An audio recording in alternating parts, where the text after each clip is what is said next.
Assalamualaikum warahmatullahi wabarakatuh. Bismillahirrahmanirrahim.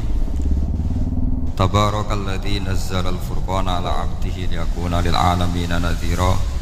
Allahumma shalli wa sallim ala sayyidina Maulana Muhammadin wa ala alihi wa sahbihi asma'in, nama ba'du. Yang sangat kula hormati keluarga besar Raden Asnawi sedanten mawon, mulai Gus Hafid bin Ni'am bin Zuhri bin Raden Asnawi sedanten keluarga santri niki kudanan nggih niati dudusan nonton mawon. Terus riyen wonten cerita udan niku rahmat. Jadi nak sampean melayu saking udan berarti melayu saking napa? Rahmat. Terus niki terus cara berpikir niku udan niku rahmat. Terus termasuk tobat sing sah niku dawuh Imam Ghazali, kon adus nganggo banyu udan sing ceblok langsung. Mergo nak liwat kenteng kadang kentenge iku hasil sumbangan proposal. Terus mun sing langsung mawon, sing liwat plastik mun mboten mandi niku. Mboten mandi niku sing niku mau sama niku. Terus dulu di antara syaratnya tobat niku dawuh Imam Ghazali niku adus udan sing perawan, maksudnya sing asli ceblok saking putih langit niku langsung sampean nombe. Nak tepak nggih tobat, nak mboten tepak nggih lara niku. Mergi asli. Terus kula matur nuwun sanget jenengan hormat teng Raden Asnawi. Beliau sekarang generasi keempat nggih, wonten sing generasi ketiga.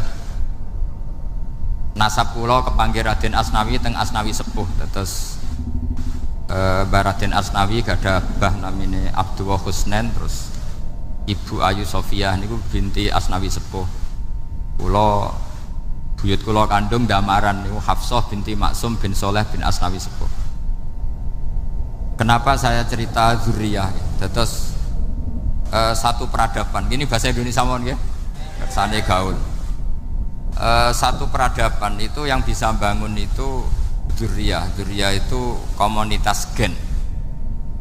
Meskipun nanti komunitas gen itu bisa disadap atau dibajak oleh orang-orang yang tidak gen. Jadi agak ilegal tapi itu sah. Karena sampean bisa misalnya kalah nasab sama saya, misalnya bilang nanti ketemu di Nabi Adam saja Gus gitu. Nanti pasti kita ketemu di siapa? Nabi Adam. Terus kedua, kekalahan nasab itu udah abadi, karena nanti setelah jenengan ditanya di kuburan, bapak kamu siapa? Itu disuruh jawab Nabi siapa? Ibrahim. Terus kekalahan nasab sampean nanti berakhir di kuburan, karena nanti dijawab siapa bapak kamu, disuruh jawab siapa? Nabi Ibrahim. Jadi yang punya bapak Karmen apa itu sudah selesai, sudah gak dipakai lagi. Nanti pakai siapa? Nabi siapa? Ibrahim. Nah, kenapa saya cerita bahwa nasab gen itu akan disatukan oleh satu visi ilmiah yang objektif. Gini ku dawuh Nabi Yusuf, wattaba'tu millata abai Ibrahim wa Ishaq wa Yaqub. Terus dawuh Nabi Yusuf, maka nalana an nusyrika billahi min syai'.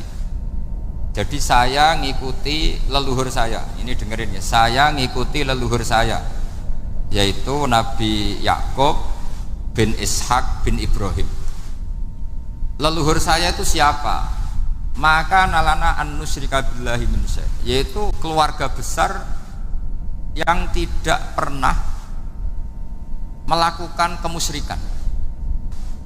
Ya, keluarga besar kami punya tradisi tidak pernah melakukan kemusyrikan, dan bahkan itu dibahasakan tidak mungkin kita ini melakukan kemusyrikan.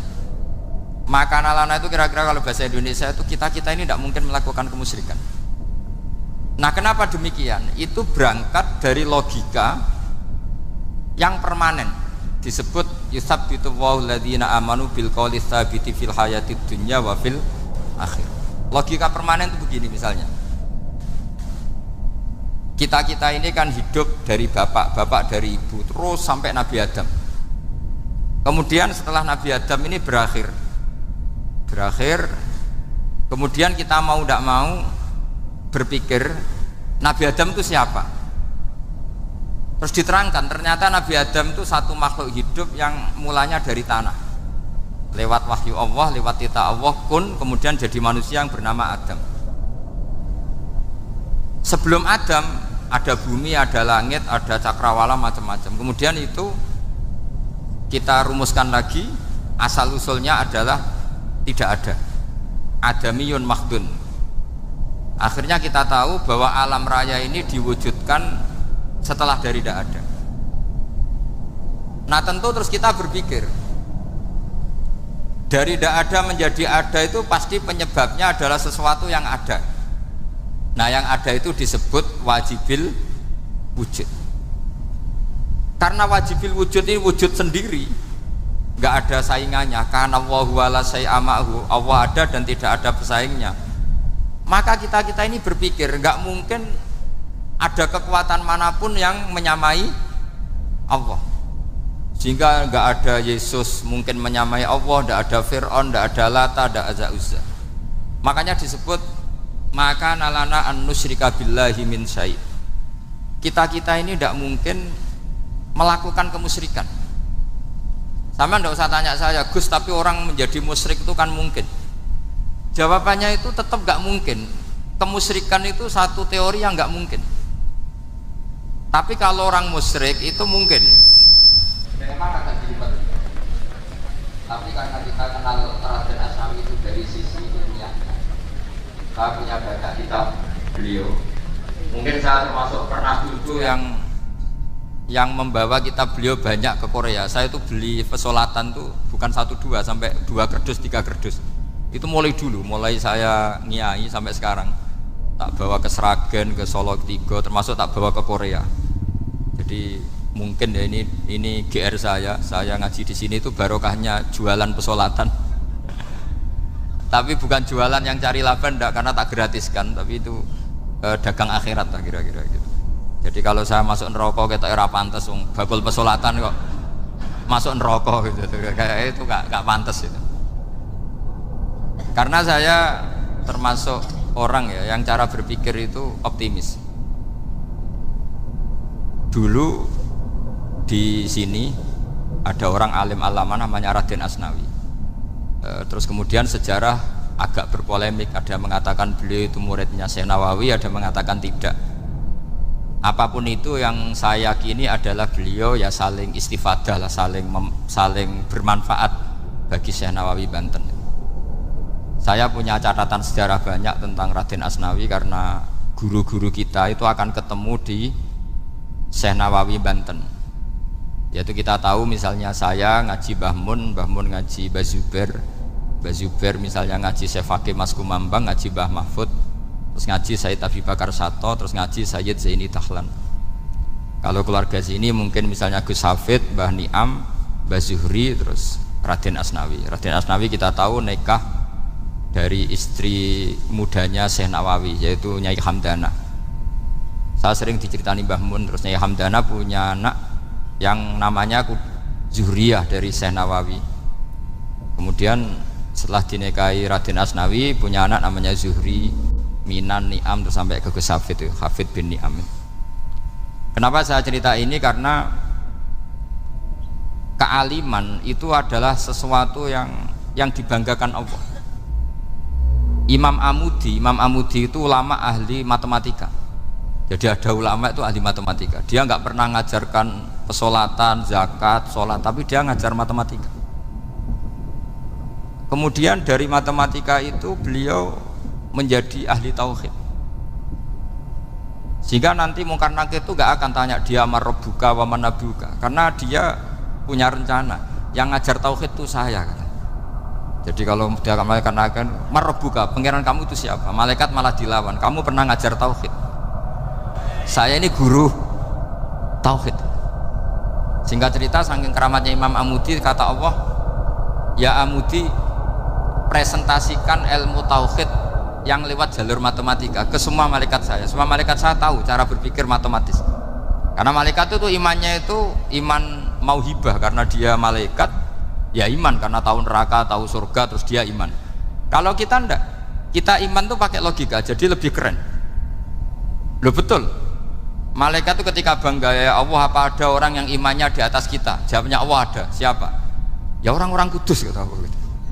Kira-kira gitu. Kenapa? Ya betul. Karena kamu iman saya itu wajar, kamu tahu saya, tapi mereka nggak tahu saya tapi iman. Kenapa bisa iman ya Allah? Karena mereka punya logika, punya akal.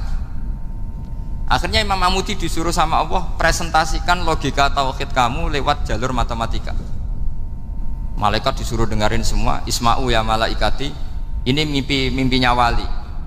Terus Imam Mamudi mulai mengajarkan nisbatul isnaini ilal wahid wa nisbatus salasa wal arba'ah ila ma la nihayatalah niku binisbatin wahidah, yaitu far'un minal asli wa wa al wahid.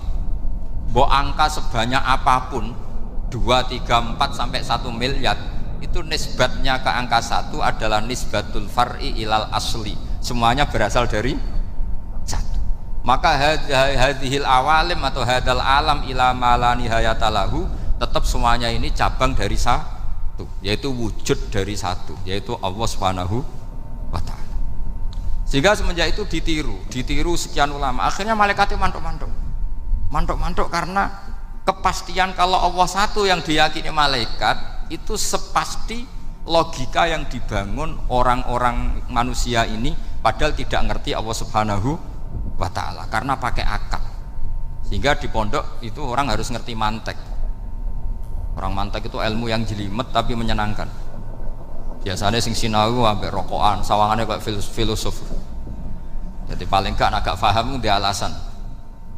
Penting nikmati rokok, tak pikir nikmati pemikirannya, ternyata nikmati rokok. Kayak kemarin saya datang ke resepsinya Gus Agil, saya itu tertawa terus karena dengerin Habib Mutahar. Saya membaca bahayanya rokok, setelah tahu bahayanya saya berhenti membaca. Tak pikir itu kan setelah tahu bahayanya saya berhenti merokok, ternyata enggak. Saya baca bahayanya apa? Merokok. Setelah saya baca, maka saya berhenti membaca gitu. Bukan berhenti merokok. Itu ilmu kelas tinggi seperti itu harus mantap. Pernah beliau ditegur dokter, "Beb, kalau rokok terus nanti mati." "Tenang saja, saya masih bawa korek." Dikira itu kan orangnya yang mati, ternyata beliau enteng saja. "Santai aja dok, saya masih bawa korek." Jadi saya bukan nyarankan santai rokok, tapi orang rokok itu memang punya logikanya sendiri. Kalau Banafek Hajen itu masih pernah bahas saya juga, karena Banafek juga turunan Mbah Mutamakin. "Hak, rokok itu haram tau ora?" "Nak cara kula darani haram sepundi, Mbah?" "Lah iya, nak haram ya bener aku. Mulane tak obong, barang haram ngapike diobong." Jadi saya sama orang-orang sepuh itu tidak pernah menang. Jadi apa ya? Mereka itu orang yang sudah lama gimana ya, mau dikatakan bulat itu ya, tapi memang nggak pernah kalah mereka. Ada satu kiai masih misananya Banafek, ini rokok 2 katanya. Bagi yang nggak ngerokok berarti membiarkan 2 haram masih. Bagi yang merokok berarti mengurangi haram. Kalah lagi ya. Jadi saya tuh pernah dibully 2 mbah saya, karena 2 mbah saya ini rokok semua. Akhirnya saya sing nom ngalah gitu, karena saya tidak mungkin bilang sing waras ngalah karena kalah sepuh gitu. Jadi ya sudah, mau tidak mau harus bilang sing nom kalah. Tapi yang penting itu kita mendengar. Jadi ternyata sepinter-pinternya kita itu mesti kalah pinter sama yang sepuh-sepuh itu. Jadi kalau tahu bahayanya rokok lewat membaca ya harus berhenti merokok. Berhenti membaca katanya. Nah malaikat ini cerita lagi malaikat. Saya memang dari awal niat hormat Raden Asnawi karena buyut-buyut beliau itu ketemu di buyut saya. Saya ini turunan Mbak Asnawi sepuh. Terus cuma buyut saya itu nikah Lasem, terus saya keceluk cucunya keluarga Lasem. Sebenarnya saya juga cucu Kudus. Tapi terus alhamdulillah sekarang kembali karena buyut saya menyuruh saya ngajar di Damaran, terus sampai sekarang saya ngajar di Damaran. Tapi buyut saya itu masih lahir di Damaran. Namanya Mbak Hafsah, itu Hamsah binti Maksum bin Soleh bin Asnawi sepuh. Sama seperti nasab di sini Raden Asnawi, Mbak Abdul Husnan, terus Nyai Ayu Sofiyah, terus Mbak Raden Asnawi. Saya mau cerita, jadi ilmu itu lebih keren kita. Sehingga Rasulullah SAW pernah ngendikan, saya ini rindu sekali li ikhwani, kata Nabi itu ikhwani. Kata sahabat bilang, alasna ikhwanaka ya Rasulullah, bukankah kita ini saudara kamu, saudara engkau ya Rasulullah? Tidak, antum ashabi, kamu itu sahabat saya. Siapa teman-teman kamu itu ya Rasulullah? Yaitu kaumun yang tidak melihat saya kemudian iman kepada saya. Jadi mereka seperti kita semua di Kudus ini tidak melihat Rasulullah SAW, tapi iman sama Nabi. Dan ketika malaikat yubahi bikum malaika, Allah bangga dengan malaikatnya, membanggakan kita. Sampai malaikat tuh sentimen, kok bisa ya Allah? Ya karena tadi, kamu iman sama saya wajar, karena kamu melihat surga, melihat neraka, melihat aras. Sementara orang Kudus coba ngelihat apa? Paling simpang 5, apa simpang 7 itu. Tapi imannya nggak kalah dengan malaikat. Kenapa nggak kalah? Karena tadi kita diajarkan bahwa nisbatul isnaini wassalasah wal arba'ah ila ma la nihayatalaha itu sama-sama nisbatul far'i ilal asli. Tetap yang asli adalah angka 1. Jadi nggak mungkin aslu hadhil asya nggak dari Allah itu, nggak mungkin. Tetap dari zat yang satu. Kemudian tentu ini bukan nisbatul walad ilal walid, anak ke bapak tentu enggak, tapi nisbatul khaliq sama makhluk. Tapi apapun itu pasti satu. Sehingga Imam Amudi akhirnya masuk surga lewat jalur itu, tidak usah lewat pertanyaan man rabbuka wa man nuka. Kelasnya disuruh ngajar malaikat.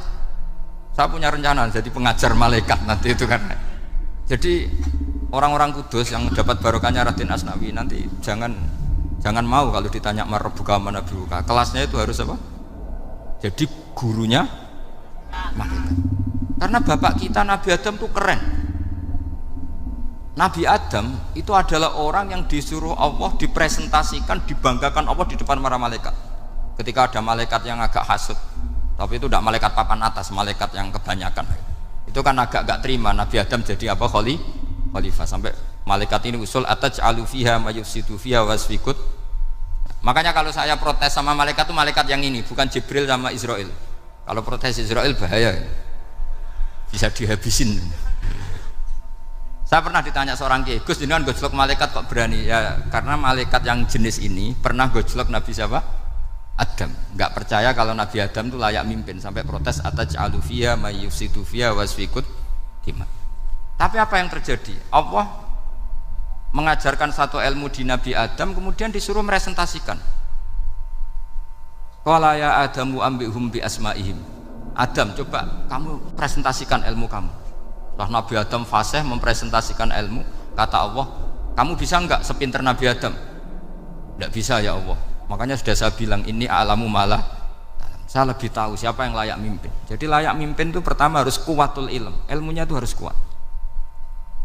Nanti saya akan cerita hubungannya Raden Asnawi dengan Syekh Nawawi. Apa itu hubungan teman, apa murid guru, itu memang masih jadi polemik sampai sekarang. Kalau saya ya keyakinan saling istifadah. Ini bahasa netral, tidak murid guru tapi saling apa? Istifadah. Kata Syekh Nawawi dalam tafsir Munir itu, ilmu itu nomor 1. Sehingga beliau setiap ada ayat fa inna hisballahi humul ghalibun, beliau pasti menafsiri bil hujjah wal barohin la bis saulah. Saya masih ingat betul takbirnya, memang saya hafalkan. Tapi bukan untuk modal pidato, mboten. Modal sebagai wong alim. Kalau pidato gampang. Pidato itu semua orang bisa. Kalau jadi orang alim itu tidak gampang. Lebih susah lagi wong alim buat pidato. Itu kalau nggak pernah mbah saya tidak mau. Karena memang saya terkenal nggak suka pidato. 1 memang nggak bisa. Nomor 2 tidak ingin. Nomor 3 ya rugi. Karena pidato itu nasib-nasiban itu. Kalau nasib baik kamu tidak paham itu, wah Gus Ba ilmunya tinggi sehingga kita tidak paham itu kalau nasib baik.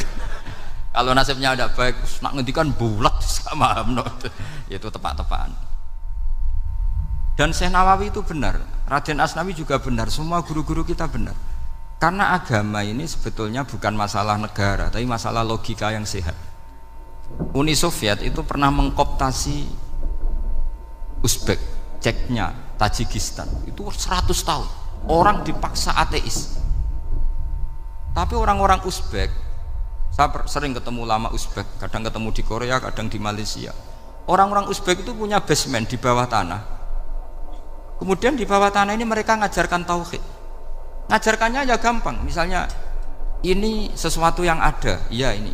Ini ada penciptanya enggak? Ya ada. Siapa? Tukang katanya. Yang penting itu enggak ada logika bahwa sesuatu yang ada disebabkan oleh ketiadaan. Lah orang komunis, orang ateis itu orang yang mengatakan alam ini didahului oleh nihilisme, oleh adamiyah. Masuk akal enggak sesuatu yang ada, penciptanya sesuatu yang tidak ada. Sehingga orang anak-anak Uni Soviet itu enggak pernah kepikiran membenarkan ateis, itu enggak pernah. Bareng Uni Soviet ada itu Glasnost Perestroika itu kemudian hancur, semuanya langsung menjadi negara Islam, termasuk Uzbek, Tajikistan, karena diajari ilmu, bahwa ilmu itu yang nggak pernah kalah oleh negara. Sehingga saking pedenya Rasulullah SAW ketika Sulhul Hudaybiyah, ini agak jelimet tapi gampang dicerna. Sulhul Hudaybiyah itu satu perjanjian yang semuanya merugikan Rasulullah, yaitu kalau orang kafir masuk Islam disuruh kembalikan ke kafir, karena kafir itu bagi mereka habitat, Islam itu hal yang baru. Tapi kalau orang Islam menjadi kafir nggak boleh kembali Islam, berarti kembali ke habitat. Semua perjanjian itu merugikan. Sampai masyhur Sayyidina Umar protes ke Rasulullah, jenengan masih nabi. Itu kan ekstrim tanya, jenengan sampai sekarang masih nabi? Ya, saya masih nabi. Kenapa tanya demikian? Karena semua perjanjian merugikan Islam, menguntungkan orang apakah? Kafir. Semua sahabat sebetulnya persis Sayyidina Umar protes, kecuali Abu Bakar. Lama-lama akhirnya di antara perjanjian itu berbunyi begini, tapi saya minta satu hal, orang boleh mendiskusikan Islam tanpa tekanan. Itu saja permintaan Nabi. Orang boleh mendiskusikan Islam secara bebas, tidak tertekan. Karena orang-orang kafir melihat itu hal yang biasa, ya nggak masalah Muhammad. Akhirnya orang diskusi, Islam itu apa sih? Islam itu orang yang menuhankan Allah. Allah itu siapa? Zat yang menciptakan langit dan bumi. Lama-lama orang kafir berpikir, wah keren, Tuhannya Muhammad bisa bikin langit dan bumi. Tidak kayak Tuhan kita, malah kita yang bikin. Jadi mulai debat itu terus ada yang cerita lagi, saya pernah loh nyembah Lata, pas itu dikencingi luwak. Masa ailahun yabulu ali sa'laban, masa Tuhan kok dikencingi luwak? Yang agak-agak ahli kitab ya diskusi lagi, wah kayaknya Yesus tidak Tuhan, masa Tuhan kok kelaparan, lemes, wah repot nanti. Jadi makanya Allah ketika gojlok wa ummuhu siddiqah kana yakulani ta'am mal masihu ibnu maryam illa rasul qad khalas min qablihir rusul wa ummuhu siddiqah kana yakulani. Coba paradok enggak, misalnya kamu didolani Nabi Isa terus ketok lemes, kenapa Tuhan saya agak sakit keroi dulu, kan enggak kebayang itu. Punya Tuhan yang sakit setelah makan sehat, terus kan nggak kebayang seperti itu. Ketika Nabi punya konsep Tuhan, Tuhannya Muhammad itu siapa? Yaitu zat yang la awalalah, zat yang pertama. Lalu Tuhan itu siapa?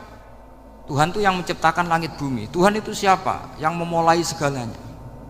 Lama-lama mereka berpikir, wah kalau gitu yang benar itu Islam.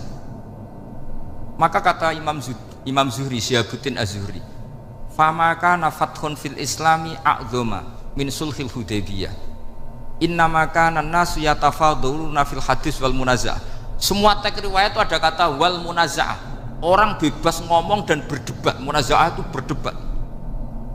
Terus akhirnya falam yatakallam ahadun bil islami yaqilu syai'an illa dakhala fihi. Kemudian setelah berdebat dan mereka tahu Islam, pasti akhirnya masuk. Dan itu yang sekarang terjadi di dunia. Makanya saya pernah ditanya seorang profesor, Gus, kalau di Jogja ada sekolah perbandingan agama, menurut Anda gimana? Asal itu tentang agama, nggak apa-apa. Tapi kalau yang dibandingkan umat Islam itu jangan. Karena nanti kalau di Indonesia kira-kira yang copet itu ditanya agamanya juga Islam, yang koruptor juga Islam. Jadi kalau yang dikaji Islamnya nggak apa-apa, tapi orangnya jangan, kata saya.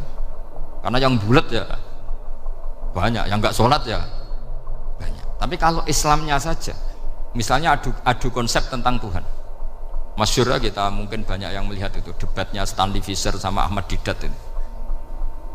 Tuhan kamu siapa ini itu sama Didat cerita Tuhan saya itu lam yalid walam yulad walam yakul lahu kufuwan. Itu spontan ada seorang mahasiswi bilang, sepertinya Tuhan Anda lebih menarik karena Tuhan Anda yang menciptakan langit bumi, yang Tuhan ini kok lahirnya sudah di bumi, masa lahir-lahir langsung jadi Tuhan. Jadi akhirnya falam yatakallam ahadun bil Islam yaqilu syai'an illa dakhala fihi. Sehingga agama ini apa? Agama itu adalah kalimat tauhid. Kalimat itu apa? Logika yang terbangun. Nah, ketika logika itu terbangun, maka disebut yusabbitu Allahu alladzina amanu bil qaulis tsabit fil hayatid dunya wa fil akhirah. Allah itu akan menetapkan satu kaul, satu presentasi ilmiah atau satu kesimpulan ilmiah. Yang kesimpulan itu nyata benarnya. Dan ini akan nyata terus baik di kehidupan dunia maupun kehidupan apa? Akhir. Seperti Allah sebagai Tuhan.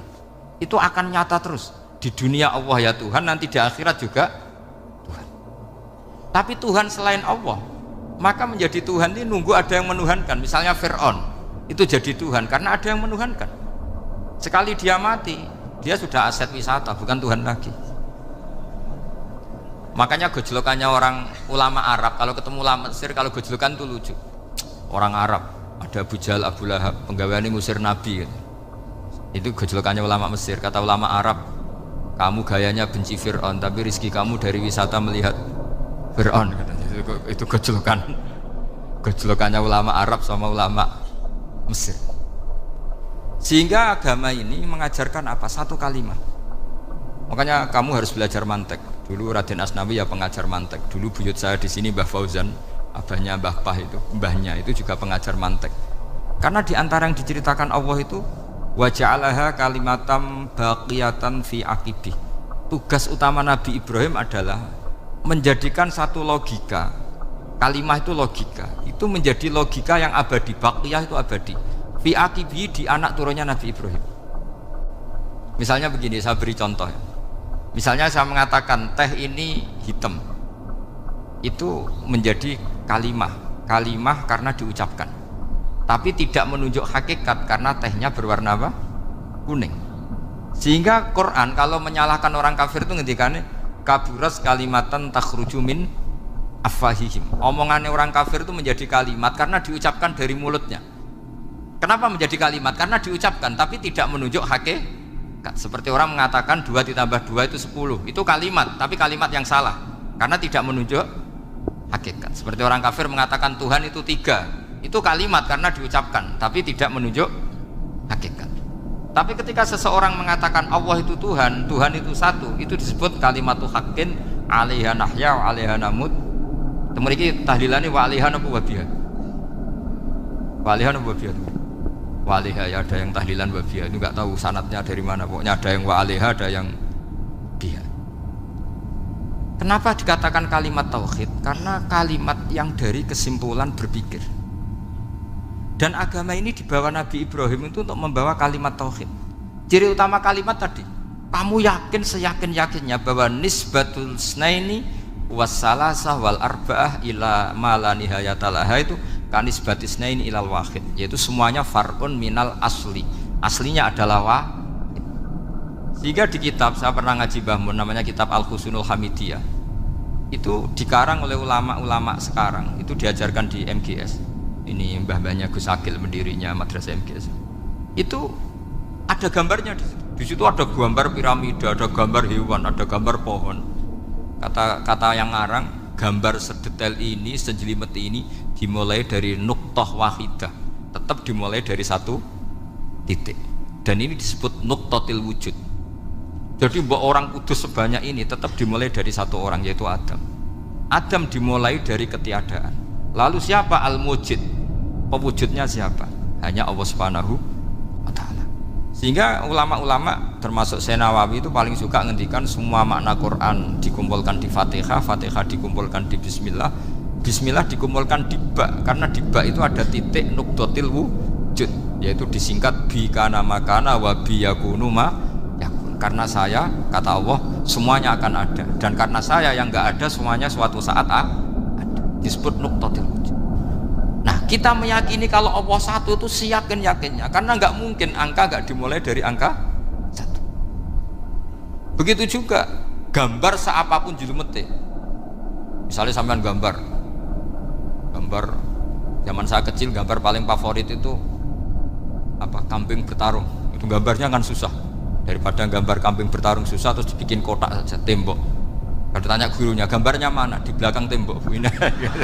Itu dulu saya diwarai anak-anak nakal. Jadi semua satu gambar itu disuruh gambar harimau, yang satu disuruh gambar kambing bentrok, yang satu disuruh gambar matahari. Semuanya kotak. Ini itu gambarnya di belakang apa? Tembok. Maka nggak kelihatan kan? Jadi gurunya kalah cerdas. Dan guru itu sebenarnya nggak pernah menang, karena murid itu lebih pinter. Itu teman saya dulu kalau ngaji itu kalau tes itu ngerpek baca, gurunya marah, kamu tes kok baca? Enggak ngerpek bu, ini belajar di kelas. Katanya belajar kapan saja di mana saja. Acuh. Jadi apa ya, orang itu kadang yang salah itu lebih masuk akal kadang-kadang. Saya teruskan ya supaya ini dapat barokahnya Raden apa? Asnani. Saya mohon sekali ya, kalimatul haqqin itu harus kamu jaga. Caranya jaga ya tadi. Kalau kamu tidak bisa ilmu mantek, misalnya al-alam mutaghayyir wa kullu mutaghayyir hadis la budda min muhdits, itu kan jelimetan. Pakai saja teori umum bahwa gambar apapun jelimetnya itu dimulai dari satu titik. Karena nggak dimulai dari satu titik, tidak bisa. Maka alam apapun jumlahnya nggak terhingga tetap dimulai dari al-wahidul qahar, yaitu satu titik. Yaitu dalam konteks tauhid tentu itu Allah Subhanahu wa ta'ala. Sehingga Nabi Ibrahim itu orang paling sukses bikin waja'alaha kalimatam baqiyatan fi aqibi. Terus Nabi Muhammad begitu, sahabat begitu, sampai kita sekarang diajari ilmu mantek. Ilmu mantek itu logika yang nggak terbantahkan. Karena mau tidak mau. Kata Imam Syafi'i, fa innal uqula muttarratun ila qabulil haq, karena akal akan dipaksa menerima kebenaran. Dan itu yang terjadi di Uni Soviet. Dikooptasi 100 tahun untuk berfaham ateis, dilawan oleh ilmu tetap menanamkan ilmu tauhid, ilmu mantek. Ketika Uni Soviet secara politik runtuh, semuanya menjadi muslim, termasuk negara-negara yang dulu dikooptasi. Maka kamu tidak usah kecil hati di Indonesia, apapun rusaknya negara ini, asal kita cara bertauhid benar, insya Allah tetap meninggal husnul khotimah. Karena sudah janjinya Allah, yusabbitu walladzina amanu bil qaulits tsabit. Sing jelas itu nomor satu tuh al qaulits tsabit. Memang itu logika yang masuk akal. Jadi jangan kira semua orang ditanya marab, bukan, ndak. Banyak ulama yang nggak ditanya. Masyhur itu dalam cerita keramat-keramat. Ada guru tauhid ngajarin tauhid. Setelah ditanya mungkar nakir, Imam Malik datang. Kamu nanya ini, man rabbuka man nabiyuka, kamu tahu ini guru Umul Barohin yang tukang ngaji tauhid. Guru tauhid kok ditanya apa? Tauhid. Malaikatnya nggak jadi tanya. Dan saya percaya cerita-cerita seperti itu karena secara umum itu ala inna auliya Allahi la khaufun alaihim walahum yahzanun lahumul busyra fil hayatid dunya wa fil akhirah. Artinya kalau wali itu kok ditanya mungkar nakir berarti ngalami ketakutan. Karena di situ kan digambarkan mungkar nakir itu sewangar, bawa godam. Kalau yang tanya nggak bisa dipukul sampai ajur sak walang-walang. Pokoknya ceritanya kan seru seperti itu. Berarti kalau betul begitu terus ayat la khaufun alaihim walahum yahzanun kayak apa? Makanya dalam kitab Nashihul Ibad itu ada cerita ini. Sampean boleh nggak sependapat dengan saya, tapi semoga nasib sampean nanti digebuki malaikat. Karena orang itu akan mengalami seperti yang dirasakan. Ana indadzoni abdibi, saya tidak bayangkan akan ngalami itu. Makanya saya ini ngajar tauhid terus. Paling tidak kalau ditanya marabbuka man nabiyuka, sampean tahu profesi saya ini pengajar tauhid. Dan biji saya 9. Dulu saya di MGS kalau ada teman bijinya tauhid kok 4, segala ahli swarga, tauhidnya jeblok. Dari kalau bijinya 4 segala ahli swarga, tauhidnya apa? Jeblok. Tapi yang bijinya 9, ahli swarga, tauhidnya itu. Saya dulu bijinya 9. Terus 9 terus sampai tamat. Karena nggak ada biji 10. Karena kalau 10 itu kan terlalu sempurna, nggak baik lah manusia kok sempurna gitu. Jadi sudah 9 aja kan gitu. Tapi sebetulnya pantasnya ya dapat 10. Mergo saake, mergo tenan enggak tahu saya. Di Nashihul Ibad itu ada cerita gini dan saya percaya itu. Di sarahnya itu. Juga di sarah apa itu yang disarahi Syekh Nawawi itu. Pokoknya saya kalau ingat Raden Asnawi pasti ingat Syekh Nawawi. Saya tidak memastikan apa murid guru apa saling istifadah, yang jelas itu teman dekat, teman fil ilm. Sayyidina Ali itu pernah minta kasaf sama Allah. Saya percaya tidak semua orang alami marabbuka ditanya itu. Ya Allah, saya minta kasaf itu ngerti alam gaib. ingin tahu Umar. Jadi diam-diam Sayyidina Ali itu ya mangkal sama Sayyidina. Wong kok keras ngono. Angger wong kok tahu disentak, jajal wani nyentak malaikat ora, itu kata Sayyidina. Jadi dia minta kasaf karena kenangannya dia melihat Umar itu semua orang pernah disentak sama Sayyidina Umar itu. Sayyidina Ali minta kasaf, ya Allah saya ingin melihat Umar menghadapi mungkar nakir. Masih garangkah apa enggak? Itu dah itu tidak. Minta kasaf. Pas kasaf beliau bangun dari kubur, duduk. Dilihat sama Sayyidina Ali ini ngalami kasaf. Sama ndak usah tanya. Ndak wali kok tanya, ya sudah pokoknya percaya aja. Akhirnya malaikat mungkar nakir datang. Itu di situ digambarkan matanya itu kalkidril mughalla, kayak apa itu? Panci yang dibakar. Wah, seru. Sumpah Sayyidina Ali.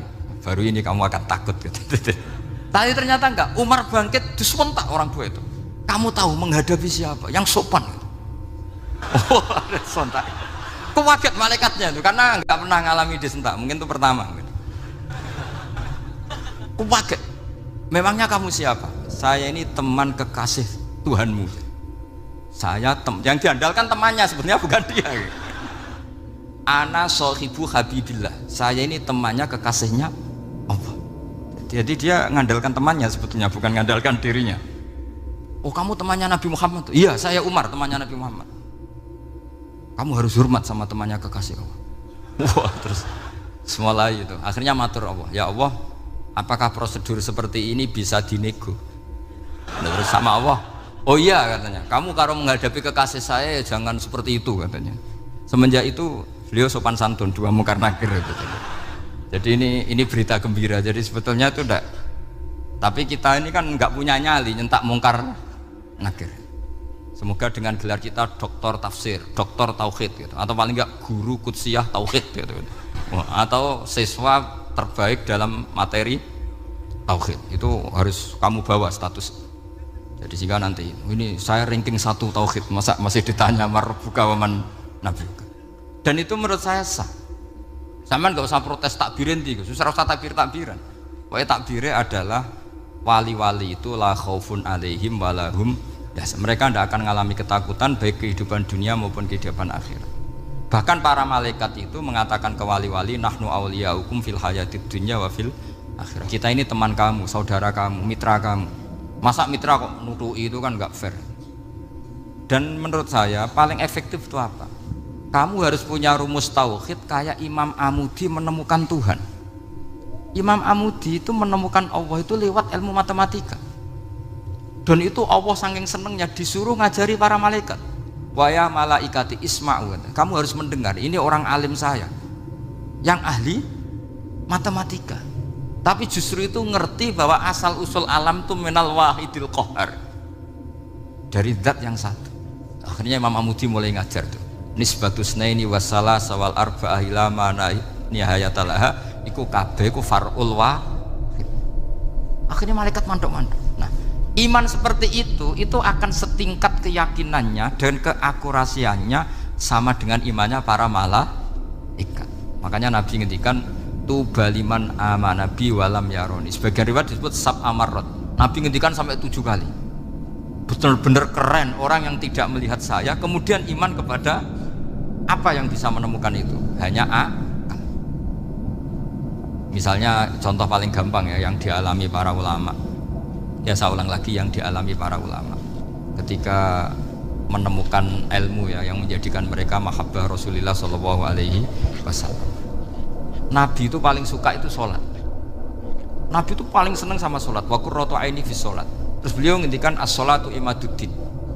Terus beliau kalau muji sholat itu sundul langit. Sampai beliau kalau banyak masalah itu bilang ke Bilal, arikhna ya Bilal, saya kasih istirahat. Itu maknanya mau sholat. Semuanya sholat.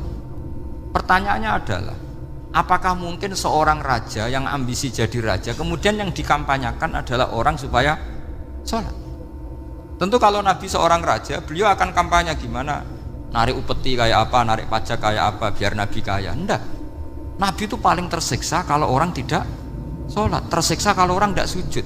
Loh, kalau beliau seorang raja, ngapain mempopulerkan sholat? Maka makna sholat imaduddin adalah sholat itu tiang agama. Maknanya tiang agama, kamu akan tahu betul kalau dia seorang nabi. Karena apa? Yang diajarkan adalah sholat. Lu coba untungnya apa bagi Nabi Muhammad ketika umat Islam sholat? Kan tidak ada untungnya sama sekali. Justru itu kelihatan kalau dakwah beliau itu dakwatul haq, mengajak kebenaran. Lho wong kok kampanyane kon sholat, mestinya nak kepengen sugih kan kon bayar pajak, upeti. Tapi enggak, Nabi itu ngajarkan apa? Orang supaya sholat. Dan ini diimplementasikan sama Raden Asnawi. Beliau ngarang pesolatan. Orang sealim itu yang dikarang pesolatan. Makanya saya tuh kagum. Saya saksinya banyak. Tanya murid-murid saya kalau beli pesolatan saya kerdus, saya kirim ke Korea, terus ke pedalaman-pedalaman. Karena saya butuh pesolatan, bahwa orientasi kita itu sholat. Sehingga wali-wali itu dulu, saya berkali-kali cerita kalau ngaji, wali-wali dulu itu kalau ditawarin Allah masuk surga itu tanyanya satu, ya Allah di surga ada sholat enggak? Kalau enggak ada saya enggak mau. Kalau sampean pasti enggak tanya gitu, pasti itu sudah ada. Sampean malah gini, enak mlebu swarga ora usah sholat mesti gitu. Sudah, jadi sudah lama sekali nganggap sholat itu problem. Dan itu berat masuk surga kalau begitu terus, itu berat. Itu pertanyaannya gitu. Karena alam rohani kita, saya ulang lagi, alam rohani kita itu tidak kebayang kalau kita hanya nyuwun sewu nikmati secara seksual, secara biologis. Makanya ada ulama ditanya, kenapa sholat itu lebih indah ketimbang nikmat al-wiqa, misalnya nikmatnya hubungan biologis. Jawabnya ulama itu gini, lucu, jawabannya sederhana. Nikmatnya kamu punya anak itu apa? Jawabnya ulama itu lucu. Kalau sakit dia sembuh, kalau hilang dia datang. Saya ulang lagi ya, kalau sakit dia sembuh, kalau hilang dia datang. Sekarang orang tua yang punya anak sakit koma di UGD atau di emergency, itu senangnya tuh mengalahkan kesenangan apa saja. Kira-kira orang yang berhubungan intim atau yang hubungan biologis dengan orang yang sedang anaknya sembuh dari koma, senangnya senang mana? Senang yang melihat anaknya sembuh dari koma. Senikmat apapun hubungan biologis, seneng anaknya yang hilang ketemu. Nah, kalau anak ketemu saja orang seseneng itu, apalagi kita di surga, ketemu zat yang lama kita sembah, yang lama kita rindukan, yang lama kita rindu, kemudian ketemu di surga, maka tidak ada artinya surga tanpa melihat Allah Subhanahu wa Ta'ala. Memang harus dijelaskan secara rohani. Akhirnya orang ngerti bahwa nikmat tertinggi di surga adalah melihat Allah Subhanahu wa Ta'ala. Karena kalau anak-anak muda mungkin protes, ya enggak, ya enak kumpul sama widadari gini-gini. Wah itu kan yang trauma bojone jelek gitu. Wah itu yang bojone jelek mesti kesusu masuk surga karena itu sudah jelek, cerewet, nggak mati-mati kan gitu. Terus dia ingin masuk surga mesti niate welek, mesti pikiran pertama itu kumpul widadari. Tapi ada ulama yang bikin analogi tadi, misalnya istri kamu cantik, kemudian anak kamu sakit, koma. Hubungan dengan istri sama dengar berita anak kamu sembuh, seneng mana? Seneng anak sembuh. Sama anak yang hilang, seneng mana? Anak yang hilang ketemu. Maka terus ulama bisa menjelaskan itu. Kalau orang ketemu anaknya seseneng itu, apalagi ini ketemu Tuhannya yang bertahun-tahun disembah, kemudian tidak pernah melihat. Di surga itu nanti kita melihat Allah Subhanahu. Makanya Allah begitu bangganya mempromosikan surga. Surga itu apa? Surga itu wujuhu yauma idzin nadhirah ila rabbiha nadhirah, yaitu wajah-wajah berseri-seri dan melihat Allah. Itu tanpa dijelaskan seperti ini Anda akan janggal, enaknya di mana? Tapi setelah dijelaskan detail gini oleh ulama, maka kita akan tahu an-ni'matul uzma sing enggak ada perbandingannya adalah nikmat masuk apa? Surga karena melihat Allah Subhanahu wa Ta'ala. Ya jadi saya berkali-kali pokoknya minta sekali, hadil umat harus umat yang rasional, terutama dalam mengemban tauhid. Karena tauhid ini yang disebut kalimah. Sampai Allah mengistilahkan kepada Nabi Ibrahim itu wa ja'alaha kalimatam baqiyatan fi aqibih. Kalimat tauhid adalah kalimat yang akan abadi di anak cucunya Nabi Ibrahim. Baik anak cucu yang karena gen mau anak cucu yang karena sebab, yaitu santri dengan kiai. Dan itu caranya gimana? Umat Islam jangan berhenti belajar mantek. Makanya di MGS, di Qudsiyah, di TBS semua pondok pasti ngajarkan mantek, di Bendan, ilmu logika. Yaitu tadi, kalau kamu tidak bisa menemukan tauhid dengan cara tadi, dengan cara al-alam mutaghayyir wa kullu mutaghayyir hadis labudan min bukhtis, paling tidak pakai ilmu yang dilakukan Rasulullah SAW. Yaitu masyhur itu, saya sering cerita di mana-mana. Ada orang namanya Jubair bin Mut'im, Muhammad bin Jubair bin Mut'im. Itu dulu dia kafir. Dia orang pinter sampai dipasrai jadi negosiator untuk mengurus tawanan perang Badar yang ditawan Rasulullah SAW. Ketika datang di Madinah, delalah pas maghrib, Nabi baca wattur wa kitabim mastur. Di antara ayat yang dibaca Nabi itu am khuliqu min ghairi syai'in. Masa manusia sebanyak ini kemudian mereka diciptakan oleh ketiadaan. Min ghairi syai'in itu oleh ketiadaan. Masa alam raya yang wujud ini, alam raya yang punya eksistensi ini kemudian penciptanya adalah ketiadaan. Padahal wal adamu la yakhluqu wa la yu'assiru wa la kadza wa kadza. Tentu sesuatu yang tidak ada itu tidak bisa dikatakan sebagai pencipta. Wong nggak ada, jadi faktor saja nggak mungkin apalagi jadi pencipta. Itu Nabi habis sholat langsung beliau sungkeman, ya Muhammad, saat ini juga saya iman. Karena logika yang dibangun ayat yang kamu baca itu menghabiskan semua logika saya. Intinya logika tauhid itu akan mengalahkan semua teori non tauhid. Itu yang disebut bal naqdhifu bil haqqi 'alal batili fayadmaghuhu fa idza huwa zahid. Kebenaran tauhid itu akan menghancurkan kekuatan apa saja. Fayadmaghuhu itu di tafsir Tobari disebut dorbatan tasujud dimah. Satu pukulan sing sampai menjadikan otak itu hancur. Lainnya disebut damagho, dimah itu maknanya otak. Maka kamu usah khawatir kalau Islam didiskusikan di Uni Soviet, didiskusikan di Kanada, didiskusikan di Korea, pasti kalimat tauhid akan mengalahkan kalimatul batil. Pasti ja'al haqqu wa zahaqal batil, innal batila kana zahuq. Tapi syaratnya kita harus kuat. Makanya saya ini senang sekali yang namanya ngaji itu, saya senang. Karena saya tadi bercita-cita ingin jadi dosen setelah mati. Karena di dunia sudah tidak jadi apa? Dosen. Saya ingin seperti Imam Amudi. Pertama ketemu Allah, beliau disuruh ngajar malaikat tentang ilmu apa? Matematika yang mengarah ke tauhid. Jadi diajarkan, kamu tahu angka 2, angka 3, angka 4, semuanya bersumber dari angka 1. Berarti semuanya berawal dari 1. Nggak tahu setelah itu malaikatnya dites lagi apa enggak tahu. Pokoknya pas itu malaikat ya paham semua. Oke. Kayak apa hebatnya umat Rasulullah Shallallahu Alaihi Wasallam? Karena akalnya kuat. Sehingga kita harus kuat. Sehingga kalimat yang benar disebut kalimatu haqqin 'alaiha nahya wa 'alaiha. Nah, kalimat yang salah disebut kaburat kalimatan takhruju min afwahi. Kalimat menjadi kalimat karena diucapkan, tapi tidak menunjuk hakikat. Kayak ini misalnya, ini tutup, ini putih, terus saya katakan hitam, berarti saya mengatakan ini hitam sebagai kata-kata karena diucapkan, tapi tidak pernah menjadi hakikat karena hakikatnya ini putih. Itu hebatnya Quran. Makanya Quran kalau gojlek orang kafir itu, gojlek orang kafir itu sebut apa? Kaburat kalimatan takhruju min afwahihim. Tapi untuk kalimat tauhid dikatakan apa?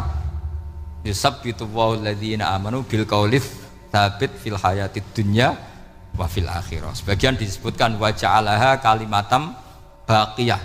Kenapa kalimat tauhid itu kalimat yang abadi? Karena Allah sebagai Tuhan di dunia juga sebagai Tuhan di akhirat, dan selalu Tuhan pada masa yang tidak terbatas. Itu disebut wa ja'alaha kalimatam baqiyah. Kemudian umatnya Nabi mengganti kalimat yang gampang. Allah punya sifat baqo, punya sifat akhir. Maksudnya akhir itu la akhiralah. Terus semuanya yang paham ya alhamdulillah, yang enggak paham dikon ngapal wujud kidam baqo mukhalafatul hawadisi qiyamuhu binafsi wahdaniyat kudrat irada. Wes paham. Lah kok sing rada alim terus roh bedane iki sifat ma'ani iki maknawiyah. Cara Mu'tazilah ngene, cara ahli sunnah ngene. Wah itu sudah kejlimetan bocah. Sementing pokoknya wujud hitam. Nah, kenapa pertama yang disebut wujud? Karena yang membedakan kita dengan paham ateisme itu ya sifat wujud. Yaitu mereka mengatakan alam raya ini dimulai dari ketiadaan. Wah itu akal mana saja itu nggak bisa nerima masa ketiadaan menciptakan sesuatu yang ada. Maka kata Ibnu Hajar al-Asqalani ketika mentafsirkan mensarai hadis, salasun mangkunna fihi wajata halawatal iman. 3 hal ini kalau kamu paham maka menemukan manisnya iman. Manis itu enak. Terus kata Ibnu Hajar Al-Asqalani, saya masih ingat betul dalam sarahnya Fathul Bari, wa yusamma inda ahlil aql, misalnya al-iltizat al-aqli. Agama ini mengajarkan kenyamanan cara berpikir.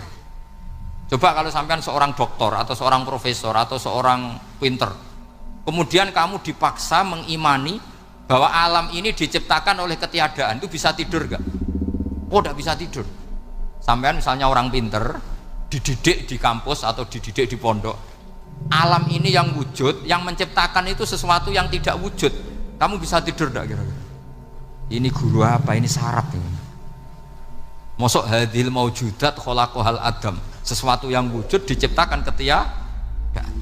Tapi agama ini membawa sesuatu yang menyenangkan untuk akal, yaitu hadhil maujudat khalaqaha wajibul wujud.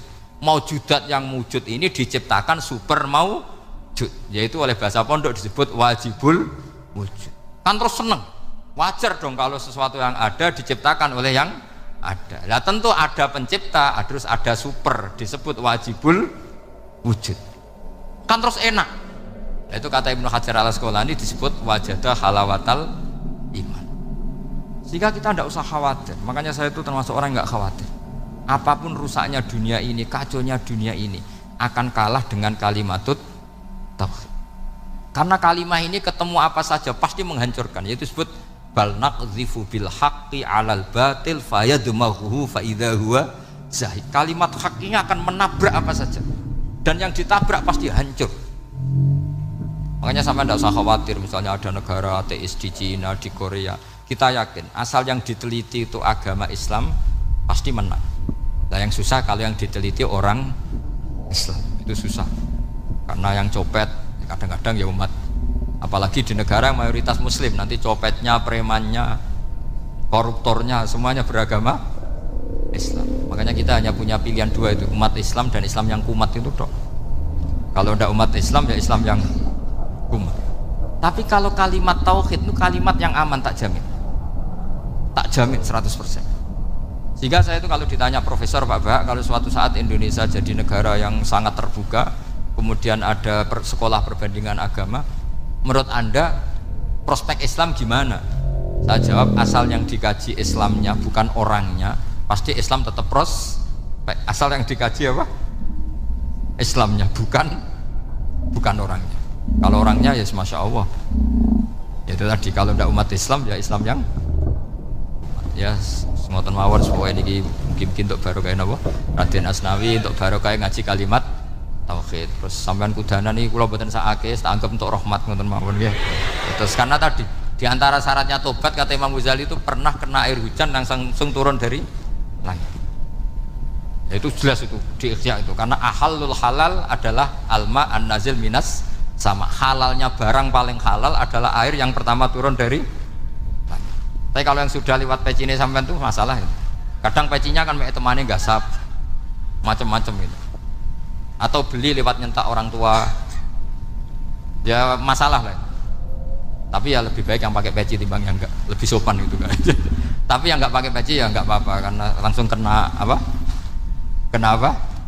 Hujan. Jadi pokoknya yang ingat-ingat ya, yusabbitu walladzina amanu bil qaulis tsabit. Assalamualaikum warahmatullahi wabarakatuh.